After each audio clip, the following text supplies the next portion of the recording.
right, Bruce can play for a very long time. Good morning. Welcome to History 2002. Uh, I'm probably as unhappy as the rest of you that we're starting our semester this way. Um, Today, so just to sort of get you oriented on that part of things, as you all should know at this point, the next three classes are going to be offered on Zoom. We have three course meetings this week and next week, three because Monday is a holiday, Martin Luther King holiday.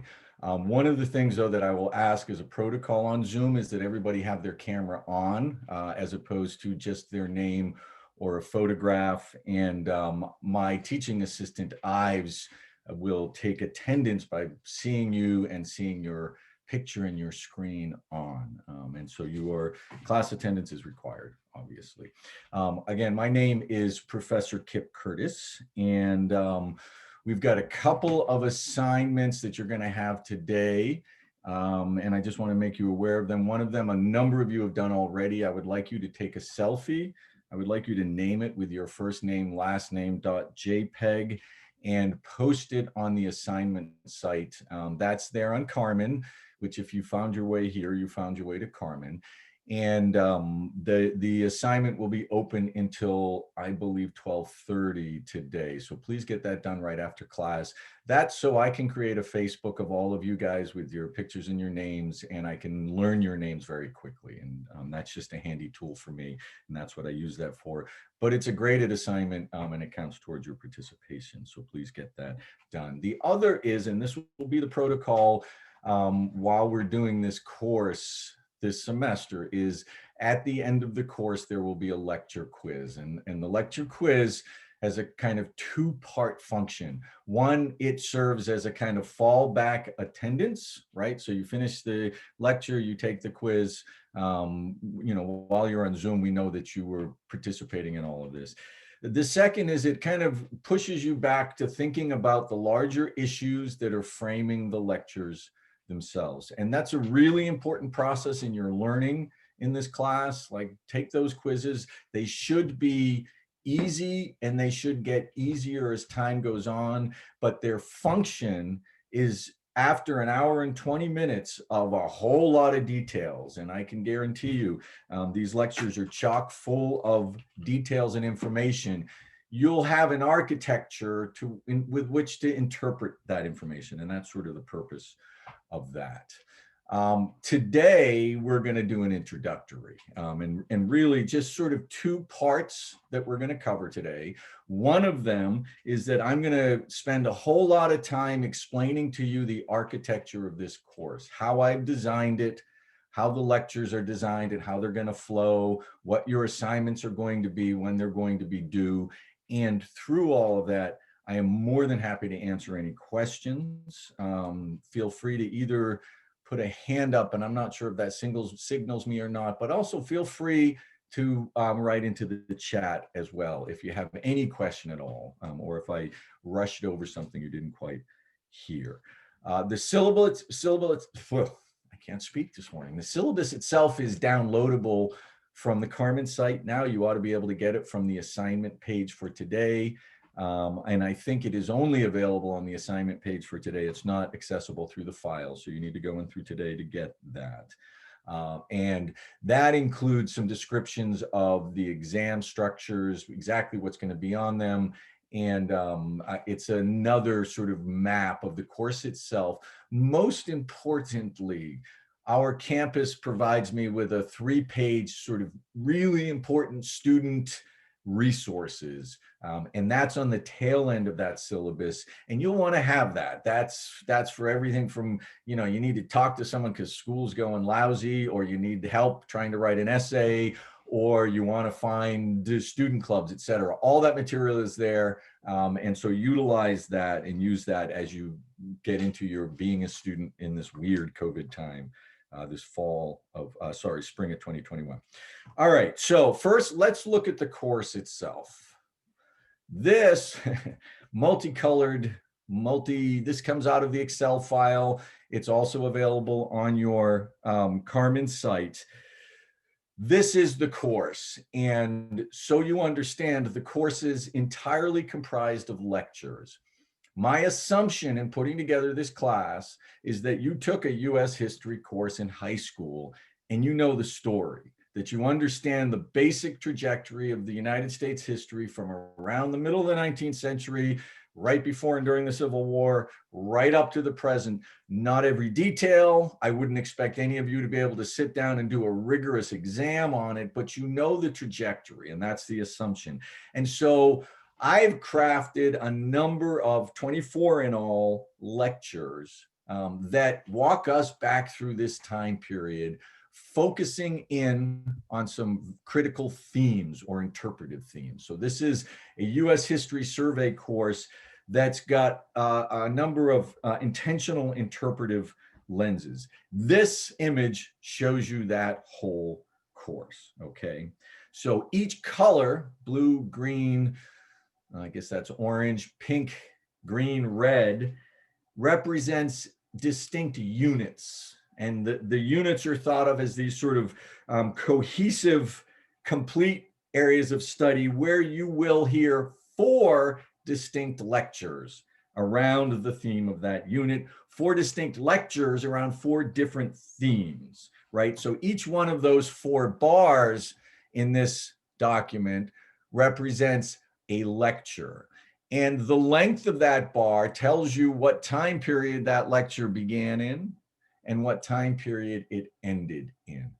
And so you can see there's almost no exact overlap from one lecture to the next, but they are grouped together according to these unit themes. And I'll get to that in all. They are, you can see down the side, Unit 1, Unit 2, Unit 3, Unit 4, Unit 5, and Unit 6, each of them 4 thematic lectures.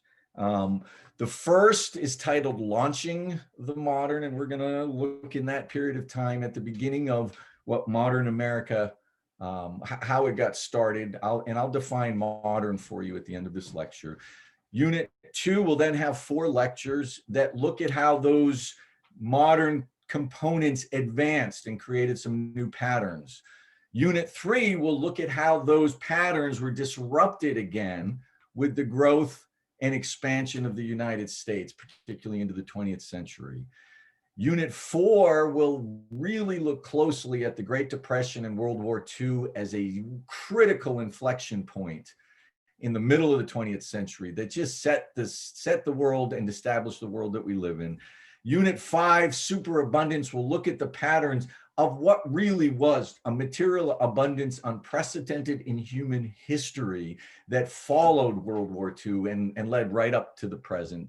And then Unit 6 will look at what I believe we're wrestling with today with all of our petty infighting in the United States and all of our global social media around the world, and that is an emergent globalization. And I'll look at those patterns. So those larger units organize these 4 underlying lectures, and you might think about it as, if you look at the time period here, all of the first 3 units end before the middle of the 20th century. Okay, so those are foundations that were laid. All of the last 3 units come to an end in 2021. And that is to say, those are patterns that we carry with us today. And so that's the whole architecture of the design of the course that I'm presenting you. And that's where each of these lectures will fit. In terms of, well, when do I got to know what?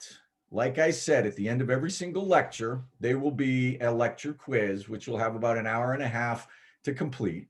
And that will get you back into understanding what the major themes and the major interpretive ideas of each one of those lectures are. But you will also, at the end of every 2 units, have 2 assignments where you will be tested on your knowledge of those 2 units together. So tested on your knowledge of 8 complete lectures. One of them will be the exam, which you'll see the first exam for units lecture 1 and 2 is in class on February 15th. The other assignment that goes with this double unit is a movie review. And you will be thinking about these historical ideas and using them to analyze and interpret a movie. The first one will be Birth of a Nation. And That'll sort of be our first set of assignments that come in after exams.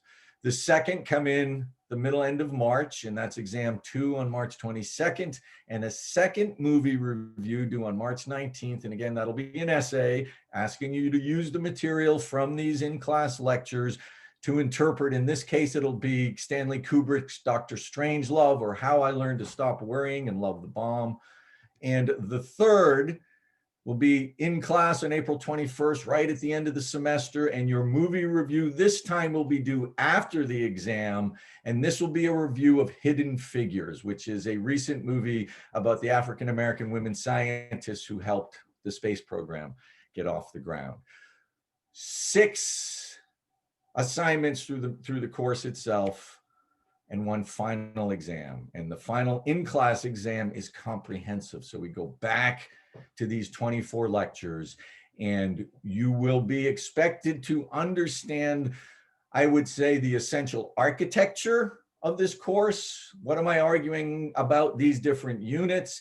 And have some ability to talk about some of the details. I am not going to expect you at the end of this course to have all of the details that I'm going to be presenting to you, but I am going to expect you to understand the sort of arc or the course, the larger argument that I'm making about the nature of change in the United States, and about what I think points us towards the nature of understanding where it is that we are today and where it is that we might be going. And I think you might be surprised by the time we get to the end of the semester. I am what I call a post-romantic ecologist, environmentalist, US American historian who is extremely optimistic. I believe we are in an inflection point of some really great things to come. And I hope that'll come out of this lecture as well. I don't have pessimism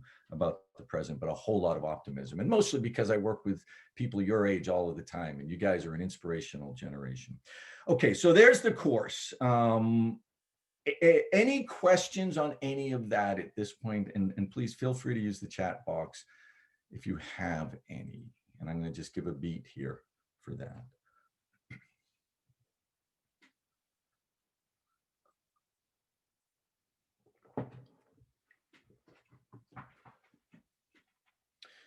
All right.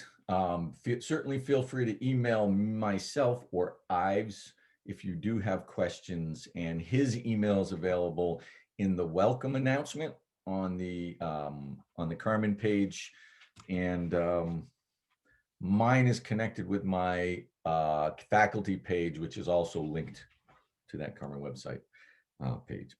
So what I'd like to do now is talk with a little bit more detail about these 4 lectures. And so for each one of the units, I've taken apart that chunk of time and I've organized it into 4 major themes, and those themes repeat. And so you can see them down the side here: environmental, economic, social, and political. And for each one of these units, we'll walk through 4 separate, but you will see as we get into the semester, overlapping and in conversation with one another, thematic interpretations of the period of time.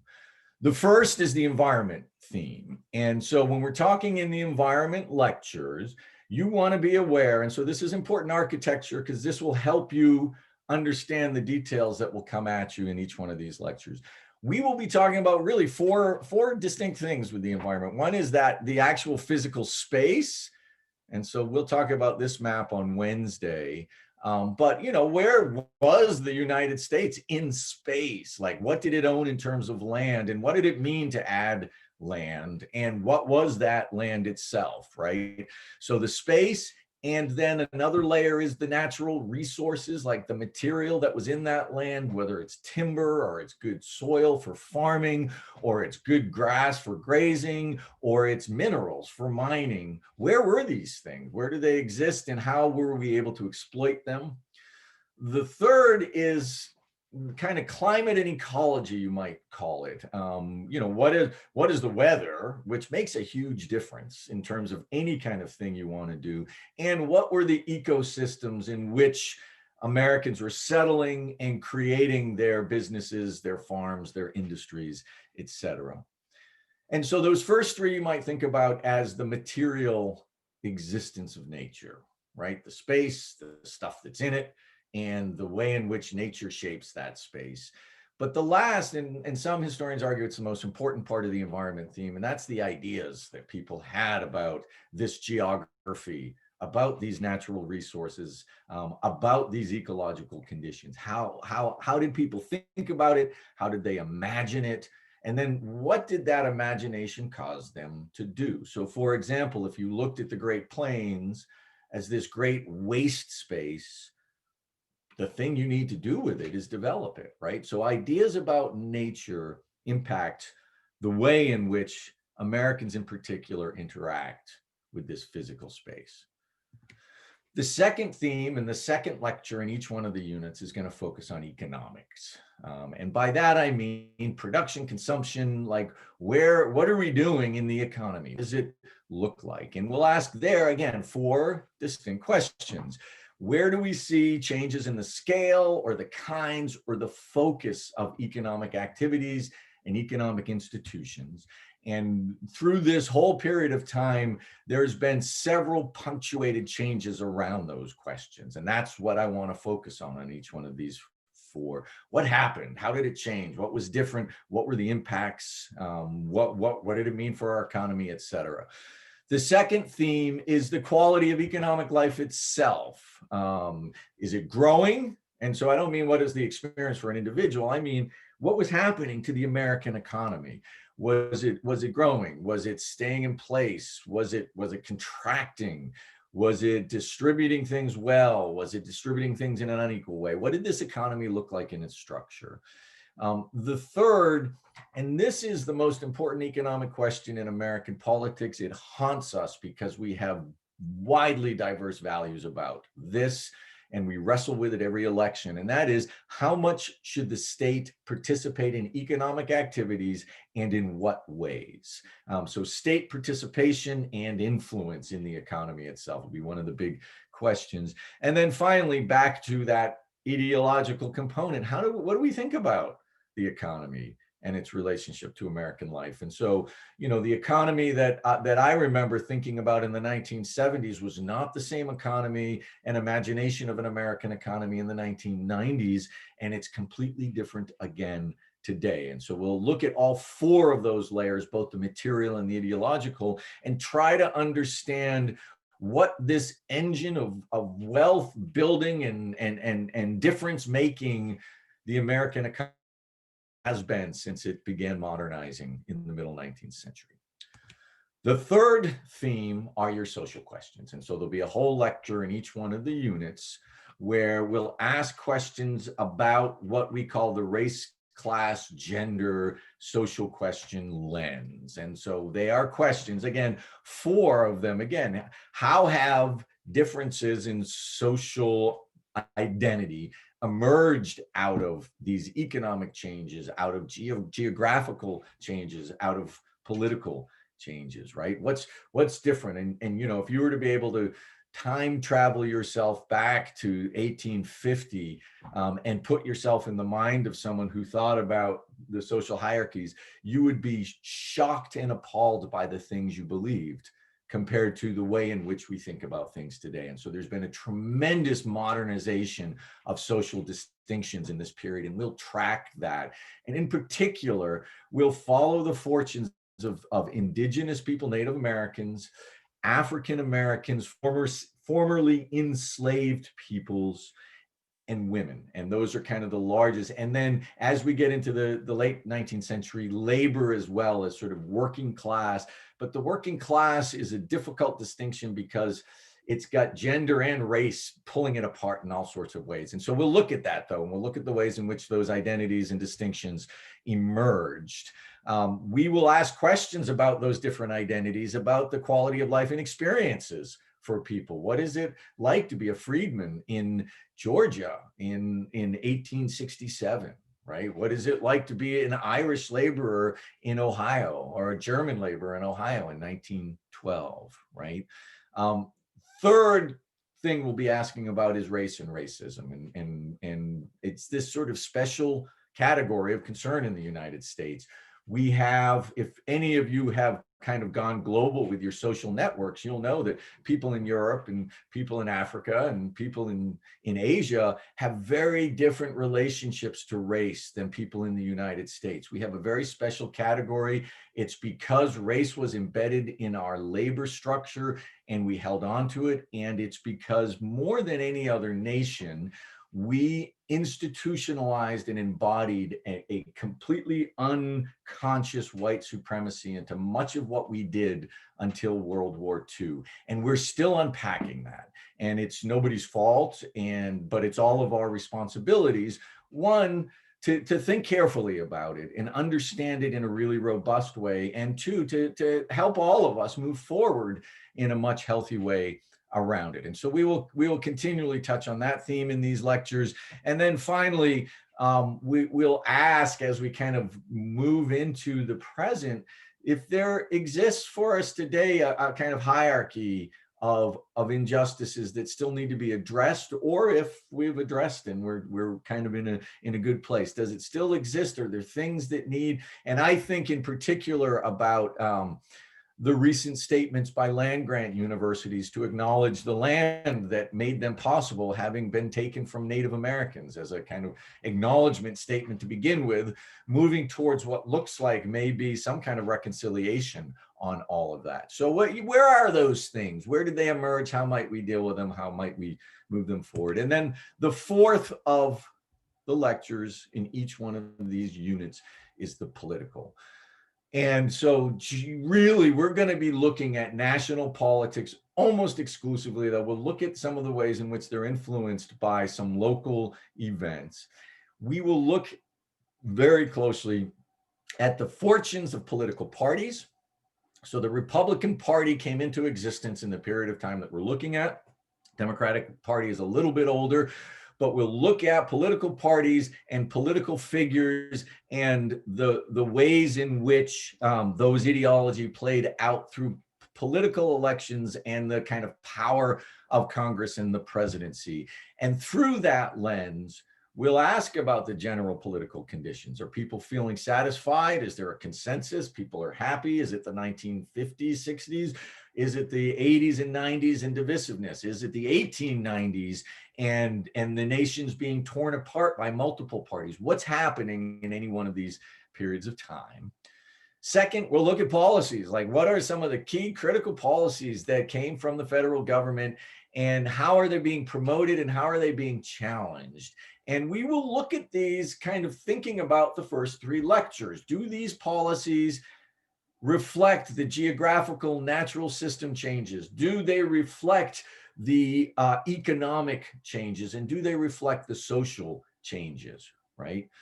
As I said already, who are the key figures and individuals in these periods? Were they effective? Were they not effective? Why and how? And again, this will relate back to those first three lectures of the unit. And then what really ultimately, this last question is the question of politics, isn't it? This is the one that we continue to ask year in and year out. How effective are political activities at resolving conflict? Because that's what they're there for. And we know that in 1861, the political ability to resolve conflict disappeared and we went to war. So having the ability to resolve conflicts politically is a way of preventing worse outcomes in a sense. And so let's look at our successes with all of that as well. Okay, so 4 themes, those are the major themes. That's what they'll be containing. And then this is just the simplified course schedule. You can print it out and put it on your wall, check them off. Essentially, it shows you which week, which theme, which, the date, the date above there is your Monday date. The only thing that this simplified course set schedule doesn't include is the movie review deadlines, but you can write them on this thing when you put it on your wall. This is in the Excel spreadsheet. So this pattern just repeats itself: environment, economic, social, political, 6 times over. Every 2 times it's repeated, you have an exam and a movie interpretation.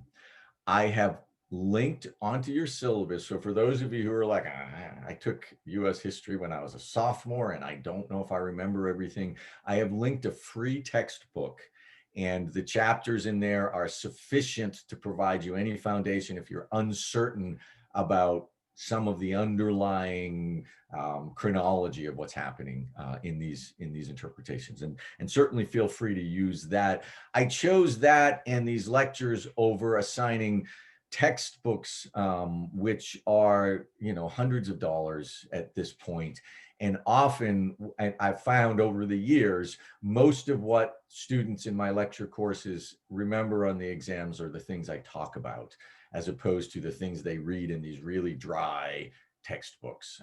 And so I've pulled that all out and made this all about the lectures. And so, of course, attending the class is required.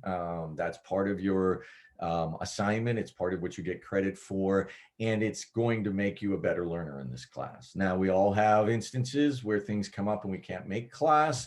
And with that in mind, all of the lectures, both the first 3 that I'm doing here on Zoom and the remaining, which will be done in person, cross our fingers that happens, Riedel 229, those will be recorded as well. And so every lecture will have a video file accessible within about 48 hours of the lecture itself, and you'll have access to all of those. If you missed it, you want to see it, or if you want to go back when the time comes to review for the exams, that material will be available as well. So that's, and that will be, it'll be up on YouTube, but I'll link the YouTube link into the course day itself. So you can go back to that day and find a video. You will also be able to find a link for the PowerPoint that I used that day as well. So all of the course materials you can get through the Carmen website. So we are essentially working, well, let me just stop again. Any other questions? That is the architecture of this course. That is your map forward. I will fill it with my talking for the next 24 lectures, and hopefully provide you with some really interesting insights into our nation. Questions though at this point, and again, feel free to use the chat. If you I have a question. Yes. Hi, Allison. Do we have, oh, hi. Do we have the option to do the class online for the whole semester? Yes, so it will be projected Zoom. It's yes, absolutely. I you know, it's different. This is different than, and so I do recommend, if you can get in person, going in person, because it has a little bit more texture to it than Zoom will. But absolutely, Allison, and for anyone, you know, if you've essentially parked yourself at home and you're not planning to come to Mansfield, this class is available all semester on Zoom as well.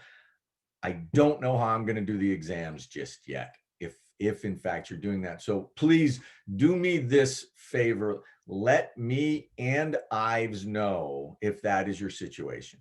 If you're not coming in and you're just wanting to get this on Zoom, because we'll have to work something out to get online exams, because right now I have scheduled and anticipate all of the exams as being in person.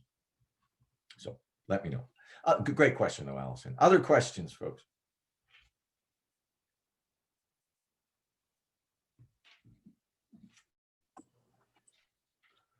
All right. Let us move on.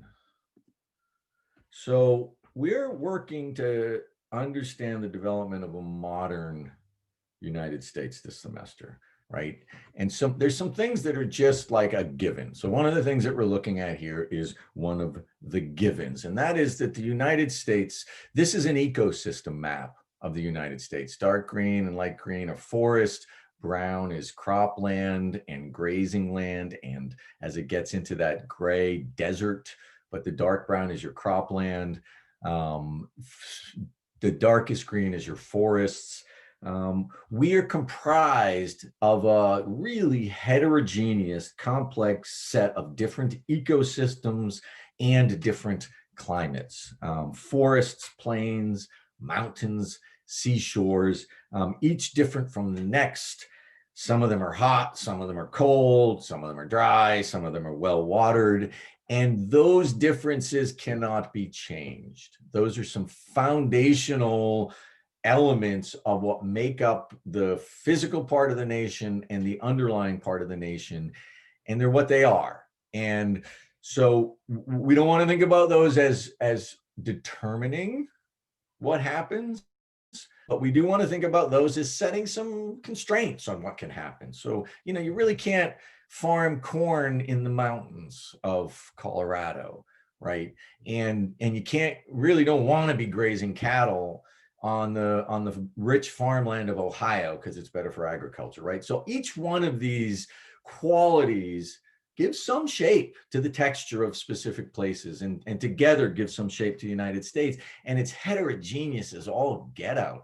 People live very, very, very different lives in different parts of the United States. And if you've traveled around at all, you begin to recognize this is a very diverse place, in part just because of its land and its landscapes. Also because of its people, right? This is a place of 50 different states.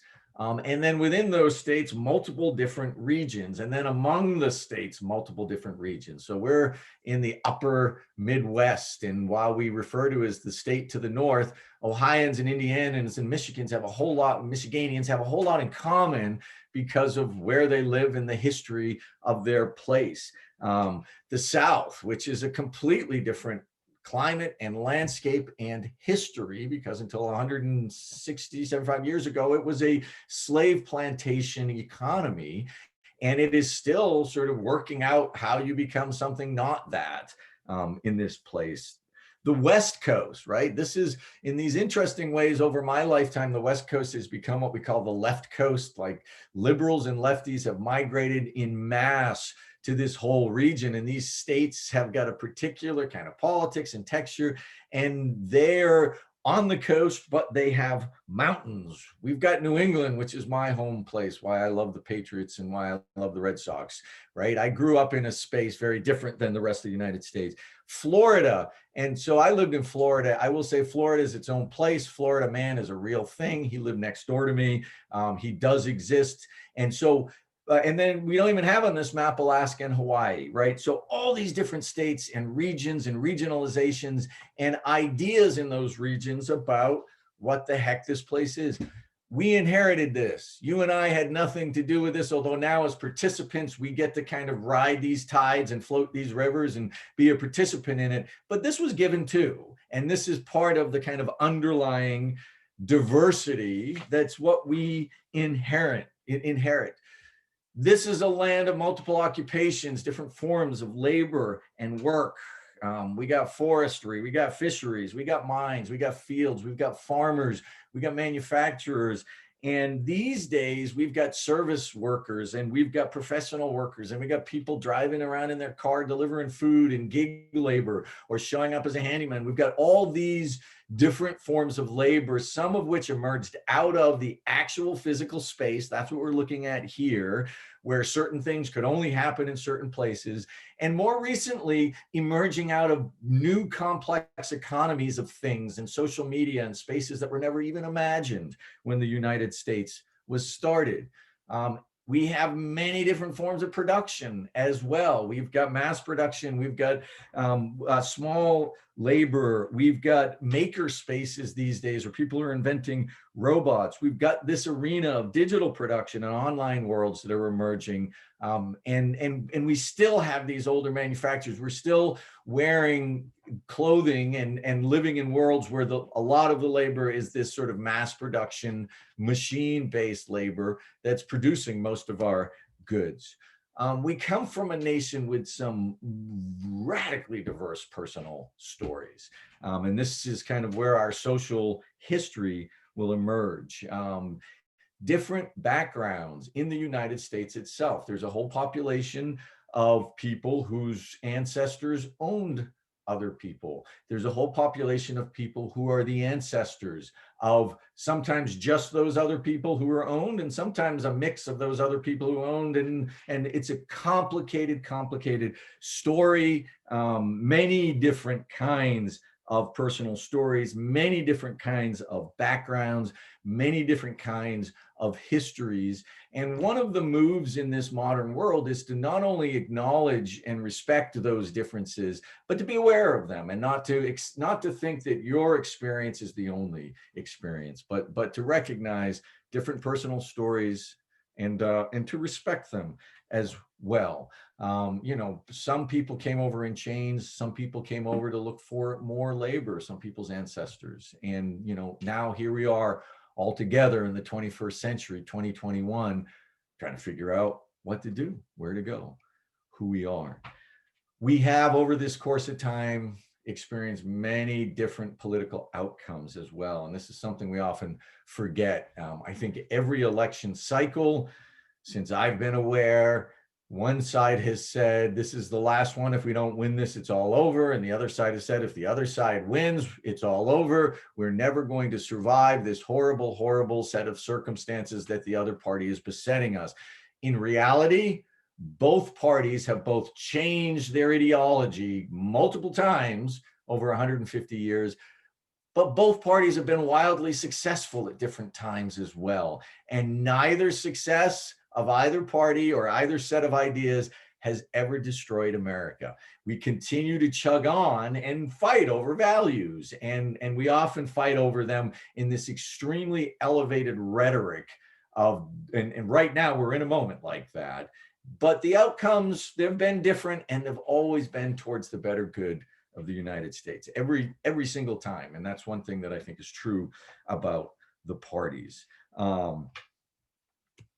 Moments of consensus, moments of national agreement, etc. So the purposes of this course, I want you to be asking yourself this question every single lecture, because that's what I'm going to be trying to describe to you. And it's not a simple answer. It's a very complex and nuanced answer. But the open question is about, this is what we kind of feel today. Are we a nation that is conservative and white and Christian, right? That's one identity that a lot of people identify with and feel very strongly about. Or are we a nation that is diverse and liberal and interested in all kinds of change, right? Or are we some interesting combination of both? Are we a rural nation? If you look in terms of sheer land, there is so much open. Drive through Ohio. Ohio is mostly open land. So are we, and anyway, drive out through the West, you see it again. Are we a rural nation, right? Are we farmers and ranchers in small towns? Mostly open land, right? If you were to look at it, there's so much left, and much of it, almost all of it, is in some form of agriculture, right? So, I mean, in terms of sheer space, we're a rural nation, right? Or are we an urban nation? Are we made up of our cities, our city dwellers? Are we a nation of lawyers and stockbrokers and small manufacturers and real estate titans and the many, many, many services that support and surround them? Are we a nation of media empires and the entertainment industry? Are we a nation of cosmopolitanism, right? That's what all of our cities offer. And if you look in terms of sheer numbers of people, it's overwhelming. We're 80% urban, right? So we're like 95% geography rural, but we're 5% geography, 80% population urban, right? Most people in this country live in cities. Any idea why? Someone want to throw something up on the chat? Why do most people live in cities? Opportunity. And opportunity, what do you mean by that? Jobs are concentrated in. Yeah, right. There's a larger economy. There's more money flowing. There are more jobs and opportunities. And so the more people gather together in one place, the larger the economy, the more opportunity, at least in the first world. The reverse ends up being true in some undeveloped places.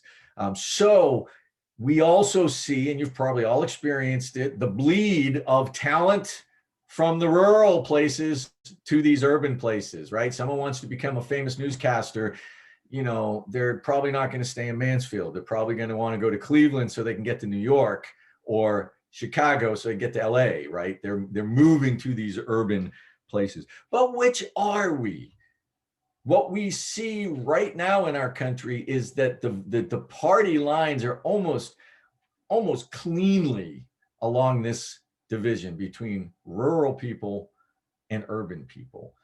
And the urban people tend very hard towards the Democrats, and the rural people tend very hard toward the Republicans. And what keeps the Republicans in the game is that we have a political system that games the system in favor of geography. It favors land. And so even though it's only 10% of the population, multiple small states get senators, they get electors for the Electoral College, and they get power in this system, which their numbers themselves, if we were just counting people, would just erase and evaporate. And I think we can understand that as part of the anxiety of the age, part of the political anxiety of the age, is that these demographics do not favor the long-term voices of rural America, and rural America doesn't want to go away, and it's not going to go away. And so we're wrestling with those questions today. And we're asking, do we, you know, if you say, well, let's throw out the Electoral College, then we're saying it's all about population and nothing else. And these high points win. If we say, hold on to it, we say, well, it's all about geography, and these high points don't get it the voice that maybe they deserve. And so we're facing that question now and into the future. And these questions and these sets of conditions have a history as well. Okay, so those are the big questions. And then at the heart of it, this is the course, right? Making America modern. Modern. What's it mean to be modern? Industrialized. Okay, industrialized. Okay, so we might call that economic modernity. Why would we call that modern? Mass production. But why would we call it modern? What? Why would we call it modern? And you don't have to know the answer. I'm kind of throwing that back out. Like, you're absolutely right. Industrialization is modern, but what is it about that is? It takes technology to mass produce stuff, industrialize and all that. So I feel like as society's advanced, mass production and industrialization, that all goes along with it. Okay, so technologies, and let's be specific. So in when we talk about modern industrialization, we're talking about the increase in volume and economics of scale brought about by technological intervention in the manufacturing and production system. So it's a speed and volume. Modernization means we can actually make more stuff faster for less money. But the heart of that is technological innovation, both technologies and institutions, the modern corporation as well. But it's about efficiency. Modern is about finding efficiencies in the economy. And when you find efficiencies in the economy, people make more money, you create more wealth, you actually grow wealth through that. And then we have this larger question of, well, who gets that wealth? Should it go to the labor? Should it go to the owner? How do we distribute that? And that's an ongoing political question. Modern, so bingo, industrialized, capitalized economy.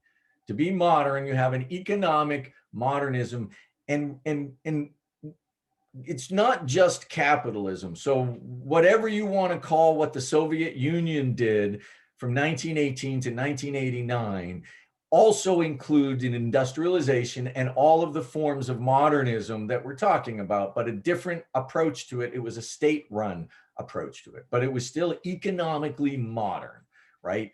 So this period of time, making America modern, we're going to see the United States become this industrialized, capitalized economy and then some, and kind of try to figure out where we're at today.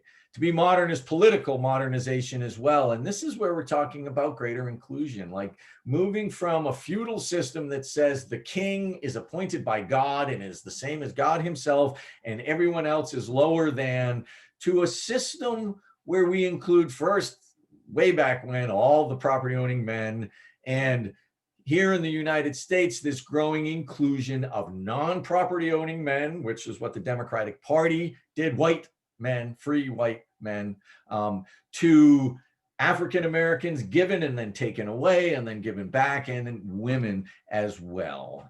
And so in particular, how do different groups get and become part of this political modernization, right? And this is what we see happening. And even, it's interesting, I watch it even on the right, the right's understanding of inclusion and a lot of these issues, what has evolved in the 50 years that I've been paying attention to it, and become more liberal as well. There's political modernization infects everyone, and it's a generational thing. So your generation tends to be more kind of open-minded and used to the changes that were new for me, and so on. But political modernization tends in that direction, towards greater inclusion and participation in the political process.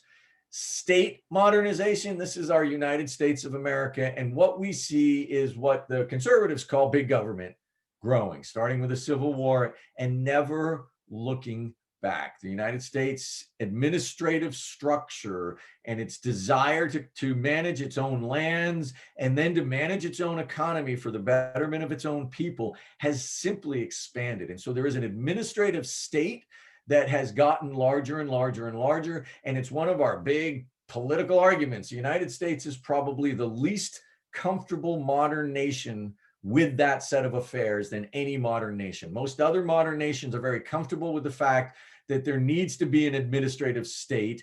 And so they have a public health care, and they have good roads, and they have investment in their education. We fight about that role. And so we're a little bit behind, but nevertheless, the United States gets bigger every year, no matter who's in power. And its administrative role expands, no matter, even expanded under Trump.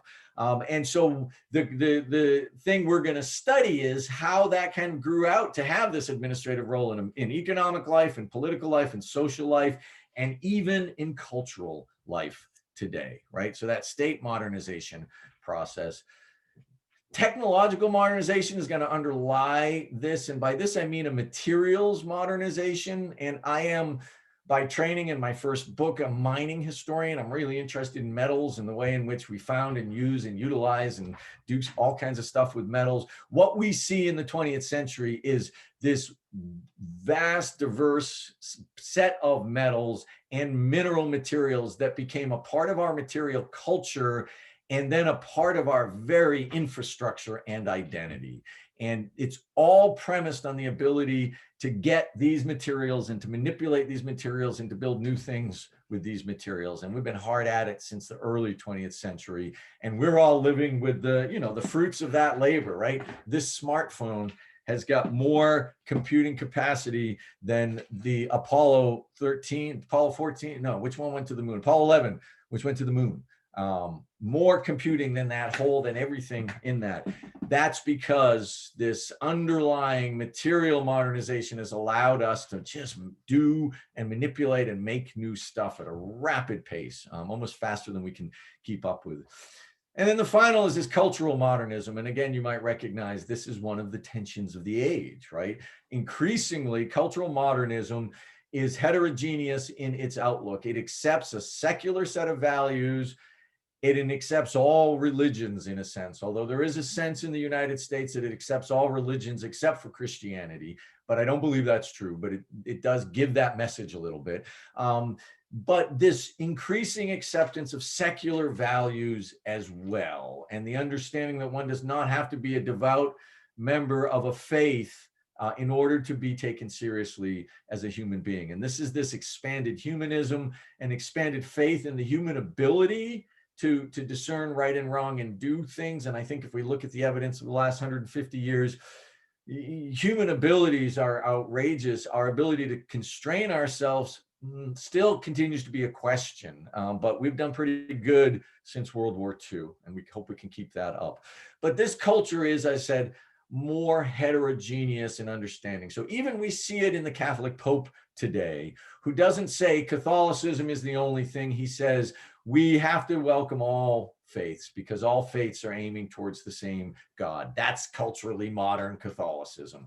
And we see that across a lot of the religion. So that emerges in this period of time as well, a whole lot of modernism. And then these sort of froms to tos that we'll just be aware of. So we go from being a white male dominated society to an increasingly diverse, and that is a steady trend, and that continues. We're going from a land exploiting, like we just tore stuff up. I mean, what we were doing with mines in the 19th century boggles the mind.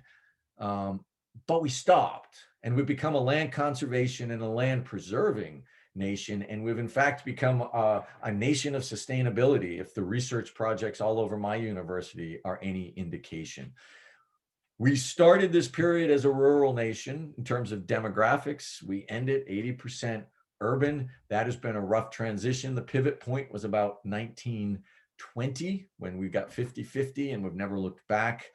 And we started from a nation, because I start before Civil War, we started from a nation born into slavery to a nation that has, in these iterative moments, expanded human freedom and human justice and taken that pursuit very seriously and said, this is a wonderful idea. It's too bad that just a bunch of white guys thought it was just for them. Really, it's for everybody, and it's for all humans. And so this human freedom and the ability to access opportunity that the United States Project represents is one that needs to apply to everyone and should apply to everyone. And that certainly wasn't the case at the beginning of this period of time as well. Okay. Last thing, and I think I'm going to get you out of here maybe early today, and that is why we're doing this. So if I were a betting man, I would bet that most of you are not in this class because you're dying to become a history major. I'm betting that most of you are in. Now, if you are dying to become a history major, let me know and I can help you. It's a great major. You're welcome in it. It sets up law school. It sets up all kinds of professional programs. That said, I'm guessing most of you are here because you're trying to get your GE credits out of the way. And there's a reason why we have GE credits. This is the knowledge you're supposed to walk away from this with. I didn't write this and come up with this. This is the university, and this is what they want you to do. One, and you should pay attention to this as I talk about it over the semester, learn to recognize how past events are studied. How do we study? What do historians do? And I will talk about methodology, not all of the time, but I will. Like, what is it that historians do? We don't just make up stories. I can tell you that. It's a lot of work, and it's based on a lot of evidence. And everything that's published is what's called peer reviewed. That means at least 5 other people read it, criticized it, and made sure we got things right. And that is a rigorous process. The second is to think about how past events influence today's society. And that's a really complicated, that's different almost depending on what your interest happens to be. And so I would like you in this course, over the course, to think about whether one of the 4 themes is more appealing to you than another, and think a little bit deeper about how it's influencing what's happening today. And it's my tendency in my lectures to gesture to things that still have resonance in the present, but I want you to be thinking about that. And then the third is to foster an understanding of the pluralistic nature of institutions, society, and culture in the United States. So when things get written by committee, what do they mean? What does that mean? Somebody tell me what that means. What is the pluralistic nature of these things?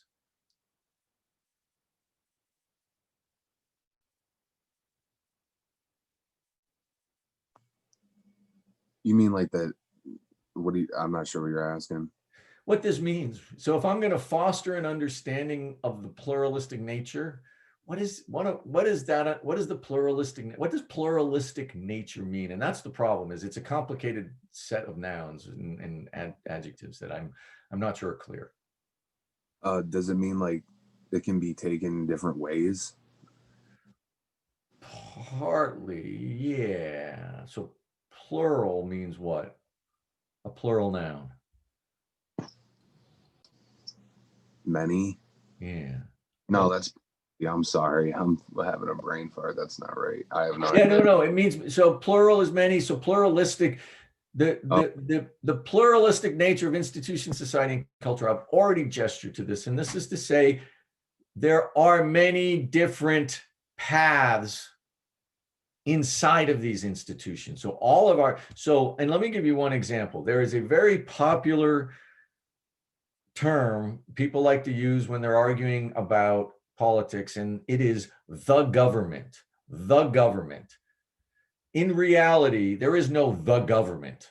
There are governments. It's pluralistic. There's a Department of Defense. There's a Department of Education. There's a president. There's the House of Representatives. There's the Postal Service. There's the Forest Service. There's the Bureau of Land Management. There's the EPA. There's no the government.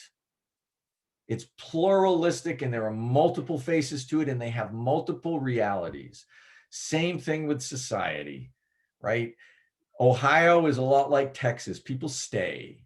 And so Ohio has a kind of insular quality to it. Ohio knows who it is and what it is better than, let's say, Florida, where I lived before. But Ohioans don't often look out past, besides Myrtle Beach and Orlando and Tampa St. Pete, they don't look out past beyond Ohio anymore. But there's Colorado, which I can tell you is a completely different state, of Montana, where I lived for 5 years, which is filled with ranchers and extremist environmentalists, the weirdest combination I've ever found. There's New York City, which is the most cosmopolitan place on earth. These are all part of the United States and they're different from one another. And it's the same with the culture, right? We have, our founding fathers were mostly deists, but they were deists in the British church tradition, which is really a Catholic tradition. But that's not everyone in the United States. We have atheists, we have evangelical Christians, we have old school Catholics. The Irish and the Italians brought Roman Catholicism with them. We have Islam, we have Buddhists, we have Native American spiritualists, we have all kinds of different views.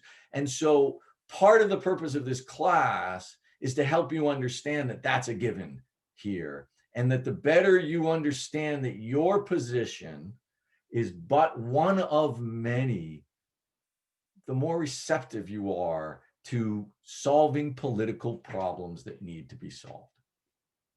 Okay. And then, so we did the pluralistic nature.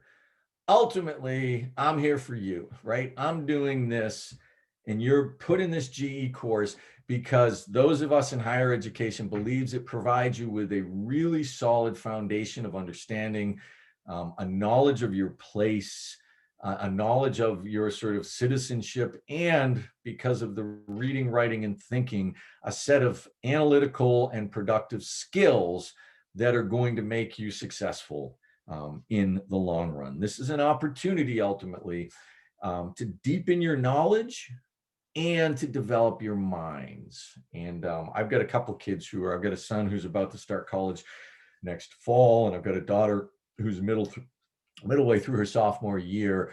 So I kind of know where all you guys are at quite personally at this point. And I know you're busier than you ever could be. I know where the GE courses fit into the majors that you have. So I don't expect everyone to become a history major or to care about this stuff with that degree of depth. But your opportunity in college is a fleeting one. It comes and goes. And trust me on this one. You've got 4 years where you've got all kinds of space to learn things you're never going to have time to learn again, to think thoughts you're not going to have time to develop and think about again, and to prepare yourself intellectually to go out into the world itself. We know in terms of human development, between the ages of 18 and 22, your brain completes its development. That's when your brain matures. The habits, the practices, the ideas, everything you're engaging in from the age of 18 to 22 becomes the hardwired self that carries you into your adulthood. So I encourage you to take all of this very, very, very seriously, because it provides you with an excellent foundation to move forward. And I can guarantee you that. I've been doing this for 20 years, and I hear back from my students every single year. Any general questions left at this point about the course? I looked at the assignments. Do we have a quiz due after this? Yes, Zoom? and it will come up in about 20 minutes. It'll become available, and it's just based on the lecture itself. Yeah. Okay. And so for protocol, that'll be every class.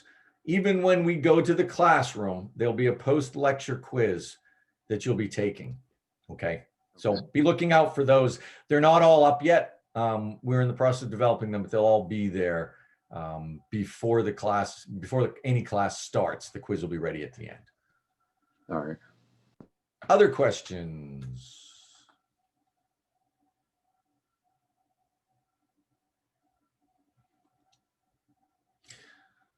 All right, hearing none, welcome again to History 2002. Feel free to write me if you have questions between now and Wednesday. I will, let me see, do I have, oh, I got chat. Sorry, there were chat ones. Oh, I'm sorry, Mary. Yes, that did mean making things more inclusive. My chat thing didn't come up as I wanted it to. And yes, this PowerPoint will be posted within 48 hours, as will this lecture, which has been recorded. And that will be the protocol. They'll both be on the class site for today. Any other questions?